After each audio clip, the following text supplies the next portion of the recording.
ఇప్పటికీ శ్రీలంక పాకిస్తాన్ లాంటి టీంలు బ్యాటర్ కాదు, ఒక టీం కూడా రన్ రేట్ను 10 పరుగులు మెయింటైన్ చేయడానికి కింద మీద పడుతుంటాయి.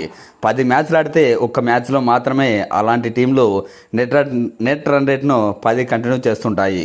10 ఓవర్లకు 100 పరుగులు చేయడం చాలా తక్కువగా చూస్తుంటాం శ్రీలంక పాకిస్తాన్ లాంటి టీంలు.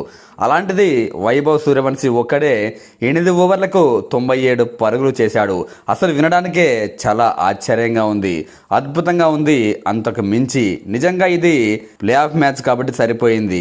అయినప్పటికీ అంత ఒత్తిడిలోనూ ఇంత అద్భుతంగా ఆడాలంటే మాటలు కాదు, మాటలకు అందని బ్యాటింగ్ ఇది. నిజంగానే మాటలకు అందని బ్యాటింగ్ లా చేశాడు ఈరోజు వైభవ్ సూర్యవంశీ.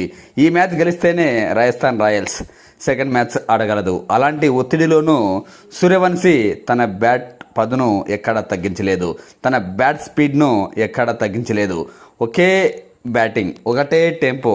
ఫస్ట్ ఓవర్ నుంచి తను అవుట్ అయ్యే వరకు 97 పరుగులు చేశాడంటే చాలామంది 15 ఓవర్లు 16 ఓవర్లు అవుట్ అయ్యాడేమో అనుకుంటారు.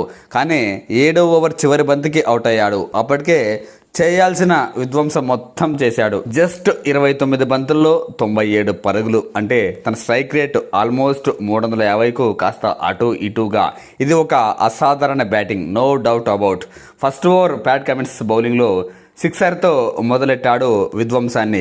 సెకండ్ ఓవర్లోనూ ఒక సిక్సరే కొట్టాడు. ఇక 3వ ఓవర్లో చూసుకోండి, ప్యాట్ కమిన్స్కు చుక్కలు చూపించాడు. వరుస సిక్సర్లతో రెచ్చిపోయాడు. ఒక 4 కూడా బాదాడు. ఆ తర్వాత షకీబ్ బౌలింగ్లోనూ అంతే, మళ్ళీ వరుస సిక్సర్లు, 3 సిక్సర్లు. దీంతో 16 బంతుల్లోనే 50 పరుగులు, 8 సిక్సర్లు, ఒక 4తో 50 రన్స్ కొట్టేశాడు వైభవ్ సూర్యవంశీ. అంతేనా? ఆ తర్వాత సకిబ్ హసన్ బౌలింగ్లోనూ మరోసారి 6-4తో రాణించాడు.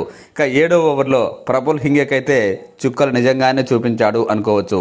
3 సిక్సర్లు, ఒక 4తో 29 పరుగులు చేశాడు.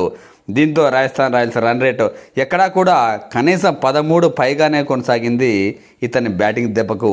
ఓ ఎండ్లో యశస్వి జైస్వాల్ జస్ట్ తనకు స్ట్రైక్ మాత్రమే ఇస్తుంటే సూర్యవంశీ మాత్రం లాస్ట్ మ్యాచ్లో ఫెయిల్ అయినప్పటికీ ఈసారి విధ్వంసం చేశాడు. అసలు ఇలాంటి బ్యాట్స్మెన్ ఫెయిల్ అవుతాడా అనే రీతిలో కొనసాగింది ఇతని బ్యాటింగ్. నిజంగా వరల్డ్ క్లాస్ బౌలర్ అయినటువంటి ప్యాట్స్ కమిన్స్ బౌలింగ్లో కూడా చుక్కలు చూపించాడు. ఎక్కడ కూడా కమిన్స్ బౌలింగ్ను రెస్పెక్ట్ ఇవ్వలేదు. బంతి పడిందా, సిక్సర్ కొట్టాడా, అంతే. ఇలా కొనసాగింది జైస్వాల్ బ్యాటింగ్. ఫైనల్గా తను 125 పరుగుల దగ్గర 7.6 ఓవర్లలో 29 బంతుల్లో 97 పరుగులు చేసి అవుట్ అయ్యాడు. సూర్యవంశీ దెబ్బకు రాజస్థాన్ రాయల్స్ కూడా 14.4 ఓవర్లకే 200 పరుగుల మార్కును దాటింది. ఇదే టెంపోను కొనసాగిస్తే ఈజీగా 250 రన్స్ కొట్టగలదు. ఇంకా చెప్పాలంటే అంతకు మించి కొట్టాలి. మరి చూద్దాం. ఇంకా జైస్వాల్ బ్యాటింగ్ ఓ రేంజ్లో కొనసాగింది ఈ రోజు మ్యాచ్లో. ఆర్సీబీ జీటీ మ్యాచ్లో టాస్ గెలిచిన జీటీ ముందుగా బౌలింగ్ తీసుకుంది. అది ఎంత తప్పో మ్యాచ్ పూర్తయ్యాక వాళ్ళకి తెలిసి ఉంటుంది. భారీగా చిత్తుగా ఓడిపోయింది జీటీ. ఇప్పుడు ఎస్ఆర్హెచ్ కూడా అదే తప్పు చేసిందేమో అనుకోవచ్చు సూర్యవంశీ బ్యాటింగ్ను చూస్తుంటే.